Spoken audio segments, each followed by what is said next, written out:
Okay, let's just cut through the nonsense right out of the gate. The United States has allies. The United States has enemies. And the notion that we should pretend those categories don't exist, that we should retreat into some kind of libertarian fantasy land where we pull up the drawbridge, ignore the world, and hope that the world ignores us, that's not just naive, it's dangerous. Let's talk facts. Israel is the only liberal democracy in a region dominated by tyrants, theocrats, and terrorist organizations.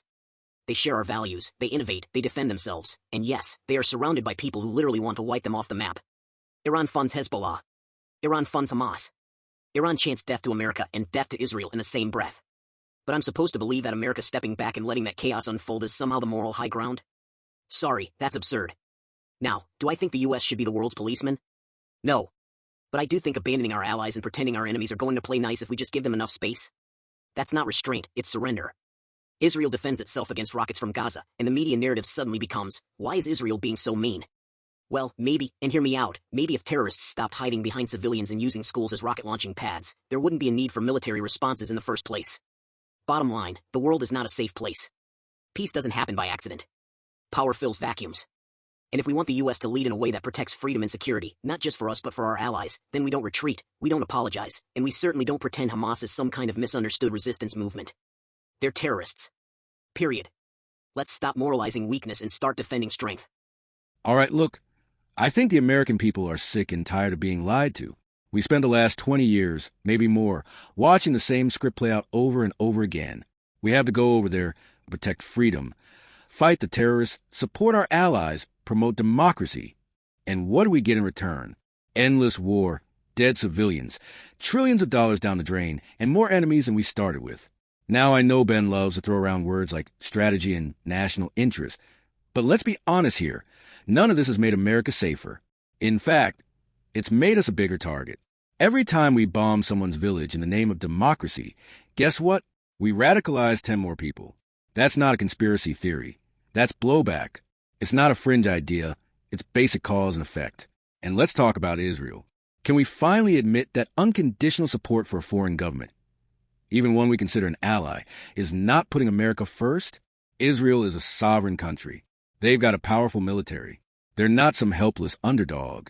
If they want to go to war with Hamas, that's their business.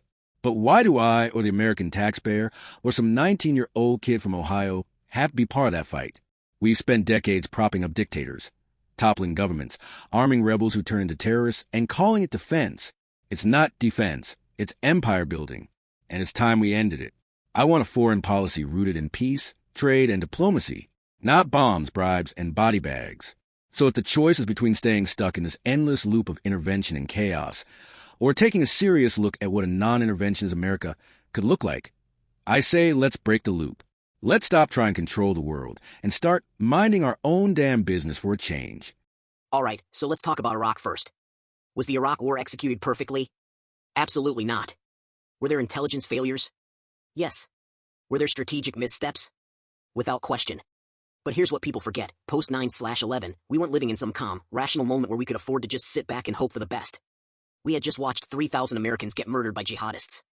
The idea that we were going to continue letting Saddam Hussein, a brutal, genocidal dictator who had used chemical weapons, invaded neighboring countries, and violated UN sanctions repeatedly, sit there untouched. That was a risk the Bush administration wasn't willing to take.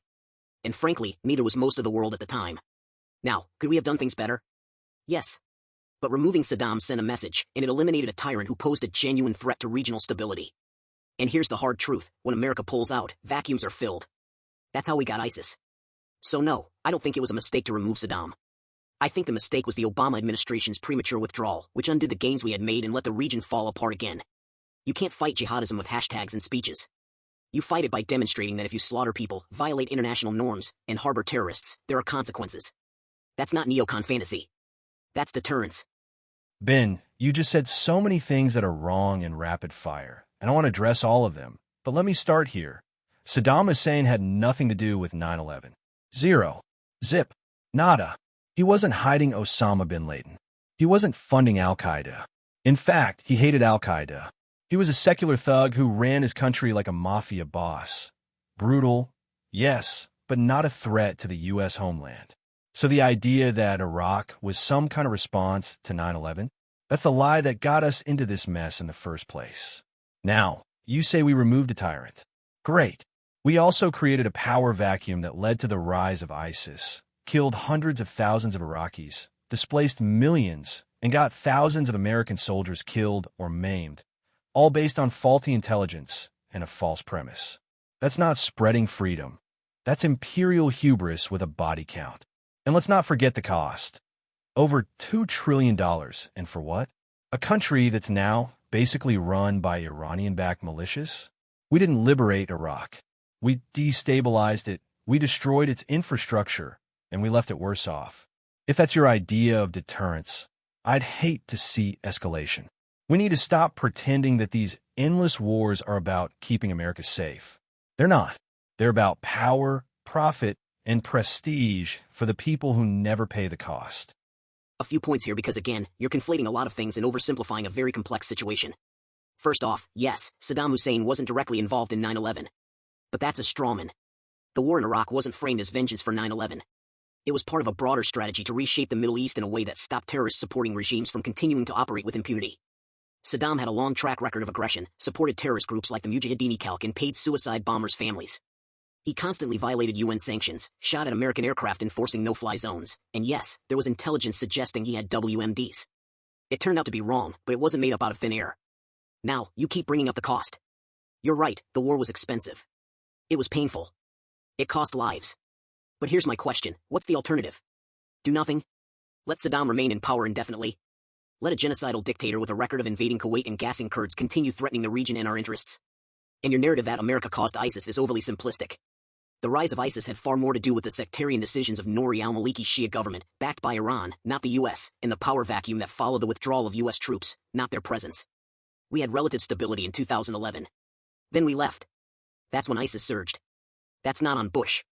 That's on Obama. Finally, I reject this idea that America exercising power abroad is automatically imperialism. You want to talk about body counts? Let's talk about what happens when evil is left unchecked.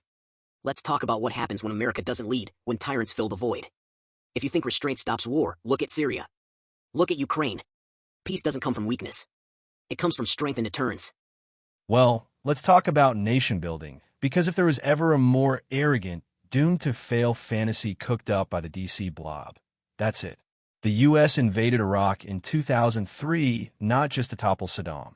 We were told we were going to build a democracy, plant the flag, topple a dictator, and boom, Starbucks and Jeffersonian liberalism in Baghdad by next spring. That was the neocon dream. And what did we get? A bloody nightmare.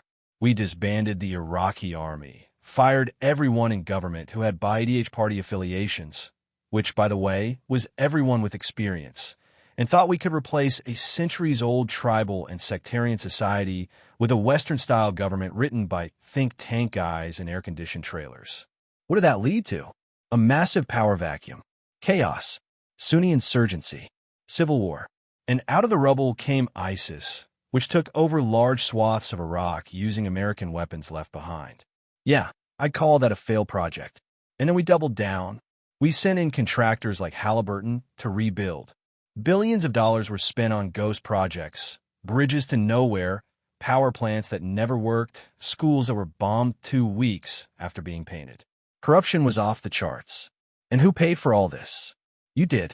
The American taxpayer. And what do we buy?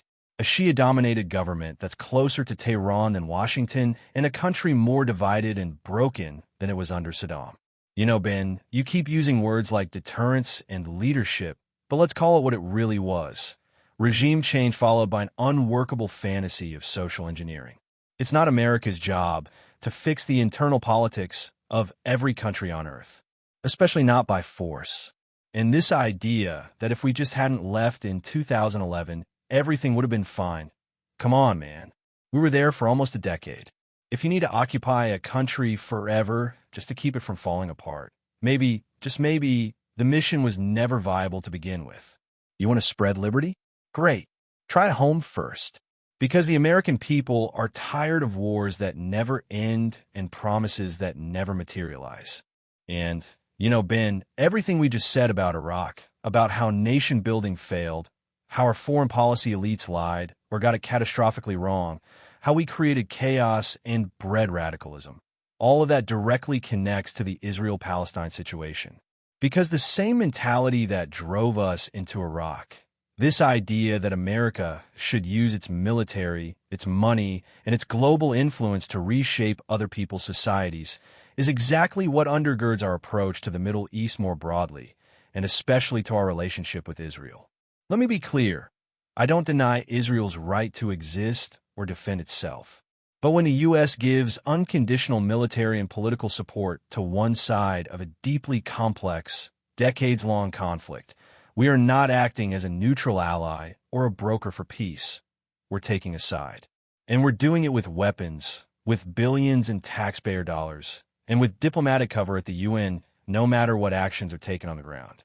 We talk about promoting democracy and human rights abroad, but somehow when it comes to Palestinian civilians, kids being bombed in Gaza, homes demolished in the West Bank, people living under military occupation for generations, suddenly we're silent. Or worse, we justify it all as necessary. But just like Iraq, what do we really accomplish? More hatred, more resentment, more radicalism.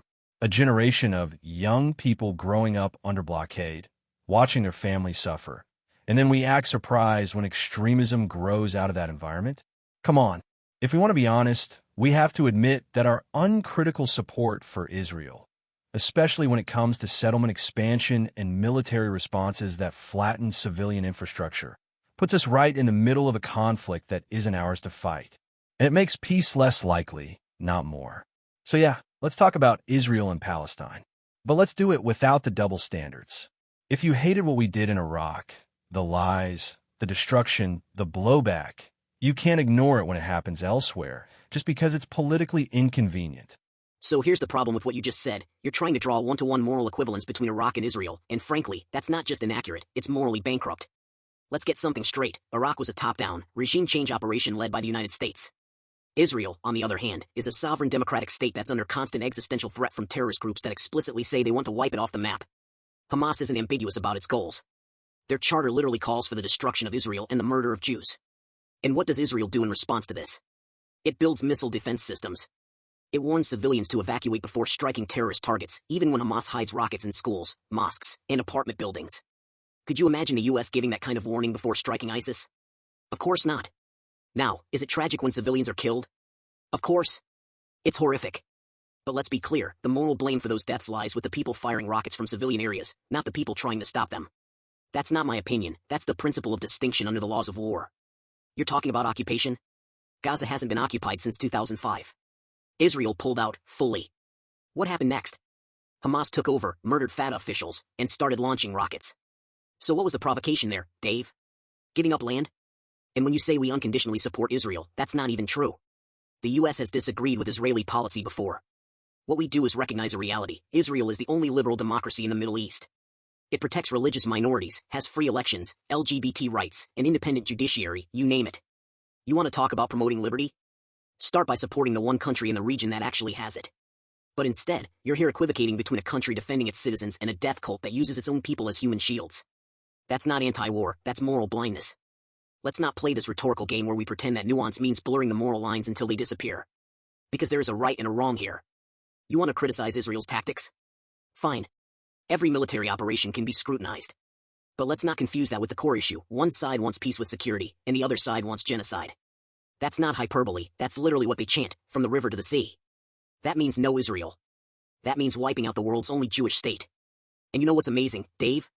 Every time Israel makes concessions, pulls out of territory, opens up crossings for humanitarian aid, offers ceasefires, it gets punished for it. Rockets rain down, tunnels are dug under kindergartens, and people still turn around and say, well, Israel has to do more. More than what? More than defending its people from being burned alive in their homes, kidnapped, and raped? Because that's what happened on October 7th. That's what Hamas did. Let me ask you this, if Canada fired thousands of rockets into New York, and their government said their goal was to obliterate America, do you think we'd just sit back and talk about restraint?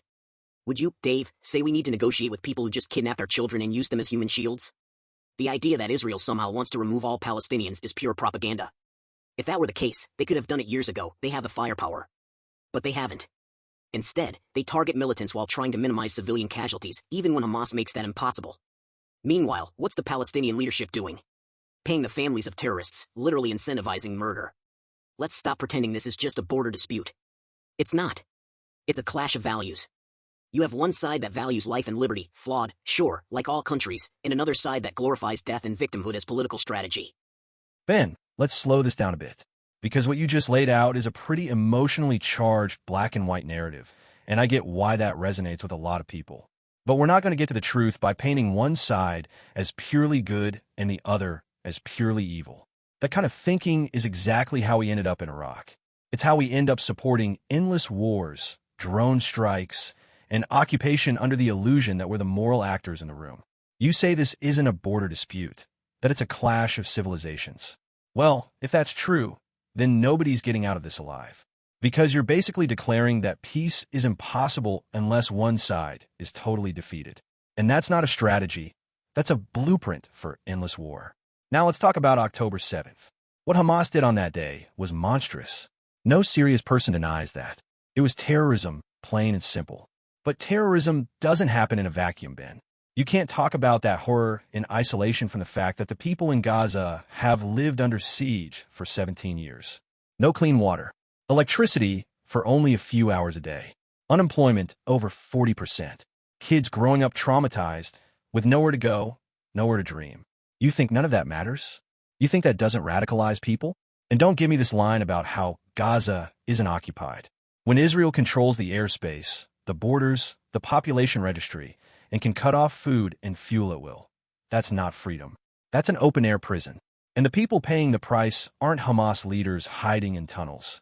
It's regular Palestinians. It's families. It's children. Now, you mentioned minimizing civilian casualties. Come on, look at the numbers. Thousands of civilians have died in Gaza in just the last few months. Hospitals bombed. Journalists killed. Entire apartment blocks flattened. If that's restraint, then what does excess look like? You're right to say we should follow the laws of war. But collective punishment isn't self-defense. It's a war crime. And let's stop pretending that Israel could have wiped out the Palestinians but chose not to. That's not a moral defense. That's like saying we have a capacity for genocide but didn't use it, so we're the good guys. That's a horrifying standard. This is the same pattern we saw in Iraq, in Afghanistan, in Libya. Moral certainty, massive firepower, and no real plan for peace. You talk about values, but we lose our values when we support governments that bulldoze homes, detain children, and treat millions of people as if their lives are less valuable because they happen to live in the wrong place. So if we actually care about peace, not just vengeance, we need to stop giving unconditional support to anyone. And we need to recognize that the only way forward is diplomacy, justice, and ending the occupation. Not more bombs, not more dead children, and not another 20 years of war. Let me stop you right there, because what you just said, while it sounds compassionate and nuanced, actually dissolves any sense of moral clarity. And that's a problem. A huge one. You're talking about Gaza as if it's just this poor, trapped enclave full of innocent people who randomly happen to be suffering. But here's the thing, they voted Hamas into power. In 2006, in the first and last election Gaza ever held, the people of Gaza chose a genocidal, jihadist terrorist organization to represent them. And yes, they haven't had a chance to vote since, because Hamas murdered or silenced every alternative. So forgive me if I find the open-air prison narrative a bit lacking in context. And you keep saying we have to understand why terrorism happens. I'm sorry, no. We don't have to understand why people rape women, kidnap children, behead babies, and live stream it for the world to see. That's not resistance, it's barbarism. And when a society celebrates that, hands out candy in the streets after a massacre, you're not dealing with people who want a two-state solution. You're dealing with people who want you dead. Now, about your comparison to Iraq and Afghanistan, again, totally wrong analogy. The United States invaded foreign countries. Israel is defending its own territory and citizens from people who've never accepted its right to exist. This is a defensive war, not imperial overreach. If Mexico declared war on Texas and started launching rockets into El Paso, I guarantee you'd see a very different American response, and it wouldn't include parachuting in aid before every airstrike. And this whole occupation narrative? Let me ask you this, if Israel ended the blockade tomorrow, handed over the West Bank, and said, here's your state, do you honestly think peace would break out? Or would Hamas, emboldened, armed, and unchallenged, just move the goalposts and continue their quest to eliminate the entire Jewish state? You call what I'm saying emotional. You're right. It is emotional. It should be. Watching civilians get murdered should make you emotional. But the difference is, I can still tell the difference between right and wrong. Between a liberal democracy, flawed, like all of them, and a death cult that uses its own people as cannon fodder. We don't win this debate by collapsing all distinctions into a mushy, relativist soup. We win by standing for civilization against savagery. That's what this is about. You don't end the war by telling Israel to stop shooting. You end the war when the terrorists put down their guns, give up their delusions, and accept that Jews have a right to live in peace. You're a master of rhetorical clarity, I'll give you that. But the problem is clarity without context becomes propaganda.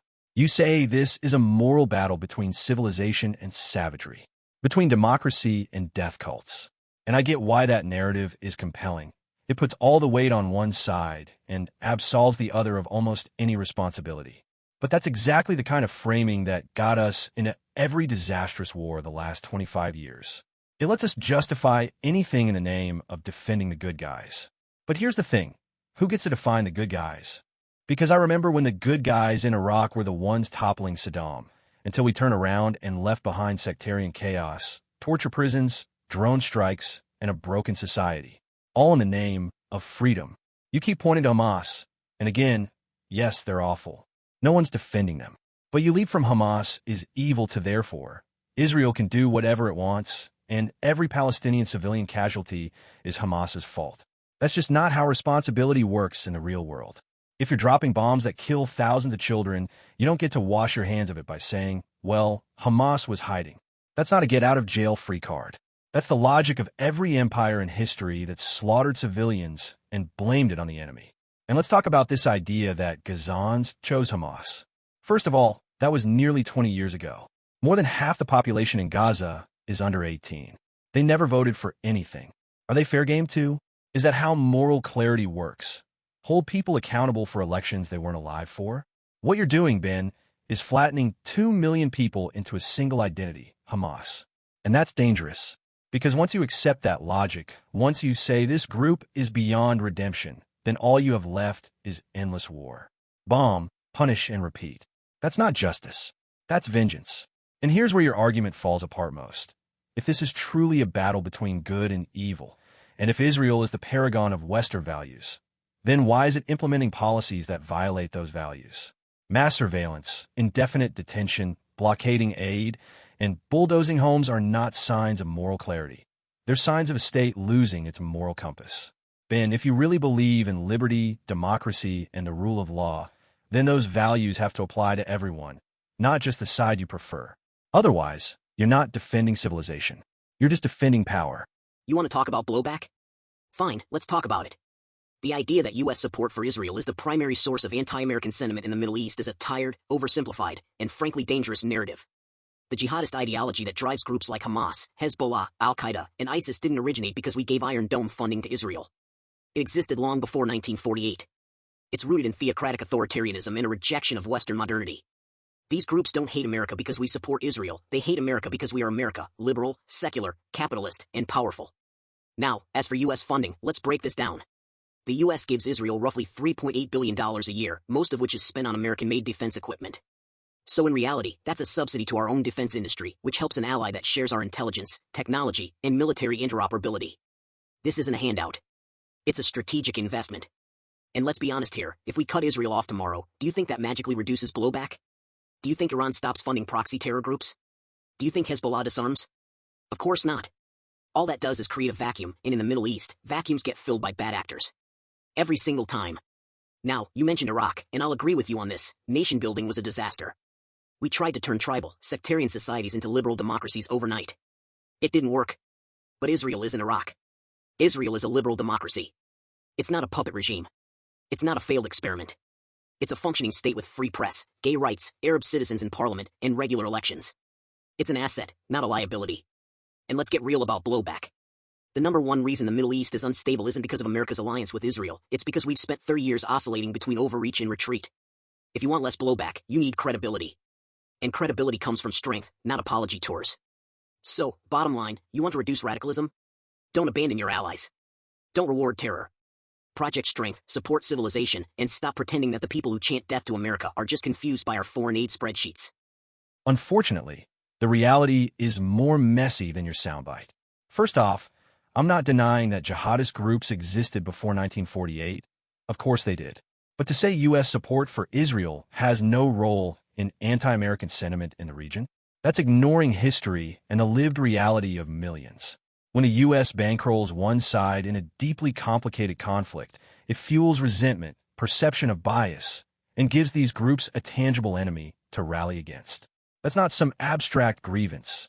It's real and it's powerful. You say the funding is a subsidy to our defense industry? Sure, some of it goes to American companies. But why are we spending nearly $4 billion a year on a foreign military when we can't fix our own infrastructure? Isn't that government overreach at its finest? And about cutting Israel off, I'm not saying just pull the plug and hope for the best, but blindly pouring money into endless conflicts with zero accountability or strategy. That's reckless. It creates dependency, encourages militarization, and fuels an arms race. You mentioned Iraq and nation building. Yeah, that was a disaster. But it wasn't just Iraq. Look at Afghanistan, Libya, Syria. Endless U.S. interventions with similar results. So telling me Israel is different is a dodge. The problem is interventionism itself. Meddling abroad to promote an idealized version of democracy and stability that doesn't exist there. Finally, strength and credibility sound great in a speech, but what does that mean on the ground? Endless military aid and boots on the ground have never brought stability. They've brought endless cycles of violence, chaos, and resentment. So if you really want less blowback, stop making enemies through imperial overreach. Let countries solve their own problems. And stop pretending that America's Global Police Act is making us safer. It's just making us hated and broke. And let's also not forget that many politicians in Washington have strong ties to pro-Israel lobby groups like AIPAC and the defense contractors who profit from these multi-billion-dollar aid packages and arms deals. It's a relationship built on cash, campaign contributions, and influence, not necessarily on what's best for America or global stability. These politicians push endless funding for Israel and intervention in the Middle East, not because it's strategically sound, but because it lines their pockets and secures political support. Meanwhile, the average American is left footing the bill, watching their tax dollars go to foreign conflicts they don't even understand. And don't forget the military-industrial complex. Companies like Lockheed Martin and Raytheon make huge profits supplying weapons to Israel and other players in the region. They have every reason to lobby for continued U.S. involvement and increased spending. So when you hear calls for strength and credibility coming from politicians, ask yourself, whose strength? Whose credibility? Because it sure as hell isn't the American taxpayers. At the end of the day, U.S. foreign policy in the Middle East isn't just about ideals or national security. It's deeply entangled with money, influence, and power. And that's a problem that no amount of strategic investments or alliances will fix. You're raising the classic lobbyist argument that U.S. support for Israel is all about money and political influence. Sure, there are powerful pro-Israel lobbying groups like AIPAC, and defense contractors do benefit from arms sales. But let's not reduce a complex, decades-old strategic alliance to just a cash grab. U.S.-Israel relations are grounded in shared democratic values, strategic interests, and intelligence cooperation, not just campaign contributions. And by the way, plenty of politicians support other foreign aid programs that don't have such strong lobbies behind them. So the money line doesn't fully explain it. You want to talk about influence? What about countries like Saudi Arabia or Qatar, which also have deep ties to U.S. policymakers, but whose regimes are far less democratic and more hostile to American values? At the end of the day, foreign policy isn't just about who writes checks. It's about real alliances that protect American interests and promote stability in a chaotic region. Reducing it to financial incentives ignores the bigger picture. And let's be clear, supporting Israel isn't some arbitrary favor, it's a calculated decision based on shared values and mutual security concerns. Israel is the only reliable democratic ally we have in a region rife with authoritarian regimes, many of which sponsor terrorism and openly call for America's destruction. You mentioned Saudi Arabia and Qatar, regimes with dubious human rights records and agendas that often conflict with ours. Yet, the U.S. maintains relationships with them too, because geopolitical realities demand it. But that doesn't mean we should equate those relationships with the one we have with Israel. If you want to talk about realpolitik, Israel is a strategic outpost that shares intelligence, combats terrorism, and helps stabilize an otherwise volatile region. It's not about lobbying dollars, it's about security and survival. At the end of the day, foreign policy is messy. But reducing it to money and influence strips away the moral clarity and strategic necessity that guide America's actions in the Middle East. Ben, you keep talking about shared values and strategic interests, but let's not confuse rhetoric with reality. Yes, Israel is a democracy, relatively speaking, but that doesn't give the U.S. a blank check to fund endless conflict halfway across the world. You bring up Saudi Arabia and Qatar as if that justifies doubling down on Israel. But those relationships show the hypocrisy and inconsistency of U.S. foreign policy. We support autocratic regimes and back endless wars that have zero benefit to the average American. Strategic outposts and intelligence sharing sound good on paper, But what's the real payoff? More instability, more terror attacks, more American blood and treasure spilled overseas. And this idea that foreign policy is messy is a convenient excuse for throwing money at every conflict without accountability. If it's so crucial, where's the audit? Where's the debate about costs and consequences? At some point, you have to ask, are we supporting Israel because it's truly in America's best interest, or because of political inertia, lobbying, and a refusal to reconsider decades of failed policies? If we want peace and stability, it starts by ending these entanglements, not doubling down on them. And the common narrative about Israel's justification for their response is that Hamas uses human shields, hides behind civilians, and that somehow justifies Israel's military actions. But here's the thing. Just because one side commits atrocities doesn't give the other side a free pass to kill indiscriminately. International law is clear. Civilians are protected, period. You can't respond to Hamas by leveling entire neighborhoods, bombing schools, hospitals, and refugee camps. That's collective punishment, plain and simple. It's morally indefensible. If Israel truly values its democratic principles and respect for human rights, it needs to hold itself to a higher standard. Otherwise, it risks becoming the very thing it claims to fight against. Blaming Hamas's tactics doesn't absolve Israel from accountability. The innocent people caught in the crossfire, babies, children, families, they didn't sign up for this war. They deserve protection, not death sentences. We need to talk about proportionality and restraint, not just power and retaliation. Because when you say they hide behind civilians so we can kill everyone, that's not justice. That's brutality. Dave, I understand your concern for innocent civilians. I really do. No one wants to see babies and families caught in a crossfire. But let's be honest about the reality on the ground. Hamas chooses to embed itself within civilian populations, in schools, hospitals, mosques, not because they're helpless victims, but as a deliberate tactic to shield themselves and maximize civilian casualties for propaganda purposes. That's not just immoral, it's cynical and calculated. Israel doesn't want to kill civilians. Every loss of innocent life is a tragedy. But it also has a fundamental right and duty to defend its citizens from relentless rocket attacks, suicide bombings, and terror plots. This is an asymmetric war where one side uses civilians as shields, weaponizing human life to try and delegitimize Israel's response. Israel takes extraordinary measures to minimize civilian harm, warning civilians, targeting terror infrastructure, but Hamas's strategy makes zero-sum morality impossible. So while we all mourn innocent lives lost, it's crucial to recognize who's creating this hellish environment. Israel isn't the aggressor indiscriminately slaughtering civilians, it's fighting to survive against a terrorist organization that uses human shields as a tactic of war. That's the uncomfortable truth. And until Hamas stops hiding behind its people and stops trying to destroy Israel, this tragic cycle will continue. Ben, I hear what you're saying, but here's the bottom line. No strategic justification can erase the human cost of these actions. When entire neighborhoods, schools, and hospitals become battlegrounds, and civilians, especially children, pay the price, we're not talking about collateral damage. We're talking about a humanitarian catastrophe. You say Israel tries to minimize harm, but the scale of destruction and death tells a different story. Even if Hamas uses human shields, international law is clear. The burden is on Israel to avoid killing civilians. When that doesn't happen, and innocent people suffer en masse, it undermines any claim to moral high ground. And this cycle of violence only breeds more hatred, more extremism, and more suffering, not security. The approach of overwhelming force and collective punishment is a short-term tactic that guarantees long-term instability. If we truly want peace and security for everyone in the region, we need to break this cycle, not justify its continuation with arguments about human shields and self-defense. At some point, the cost to innocent lives has to outweigh military objectives. Otherwise, what are we really fighting for? And I also want to bring up something I'm guessing a lot of people watching this have never heard of, the 1996 Clean Break Memo. It was a policy document prepared for then-Israeli Prime Minister Benjamin Netanyahu by a group of American neoconservatives, people like Richard Pearl and Douglas Feith, many of whom, not coincidentally, would go on to hold major positions in the Bush administration.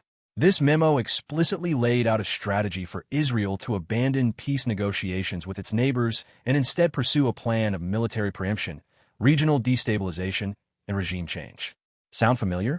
It even called for the removal of Saddam Hussein in Iraq, not for America's benefit, but for Israel's strategic dominance in the region. Now, fast forward a few years. Those same thinkers sold the American public the Iraq War under the guise of WMDs, democracy, and 9/11, none of which held water. But we invaded anyway, toppled Saddam, and turned Iraq into a failed state, all while burning trillions of dollars, killing hundreds of thousands, and creating the perfect breeding ground for ISIS. And somehow, we're supposed to believe that this was all just a well-meaning mistake? Ben, if you don't see the connective tissue between these wars and this doctrine, a doctrine rooted in Israeli strategic interests and pushed by dual loyalty ideologues embedded in U.S. foreign policy circles, then you're either ignoring history or rewriting it. The clean break strategy wasn't about peace. It was about ensuring perpetual instability among Israel's rivals, so they'd be too busy tearing each other apart to threaten Tel Aviv.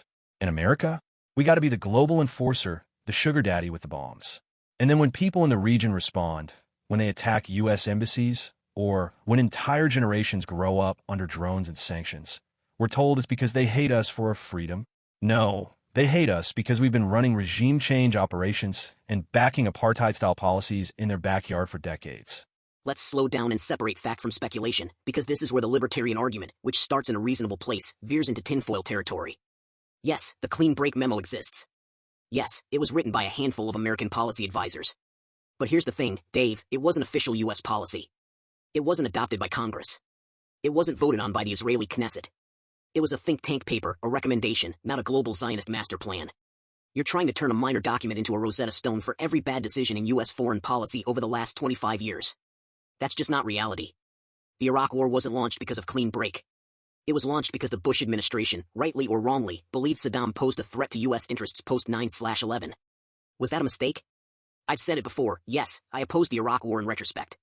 But the argument that it was all done at Israel's behest is simply not supported by the facts.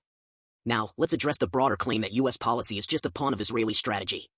That's both factually incorrect and morally grotesque. The U.S. is a global superpower. It acts in its own interests, period. Sometimes those interests align with allies like Israel. Sometimes they don't. That's how alliances work. But to imply that America's wars are being orchestrated by foreign agents for Israel's benefit, again, not only is that empirically thin, it's dangerously close to the kind of conspiracy thinking that actually fuels anti-Semitism. And I know you're not an anti-Semite, Dave, but some of your followers might take it there.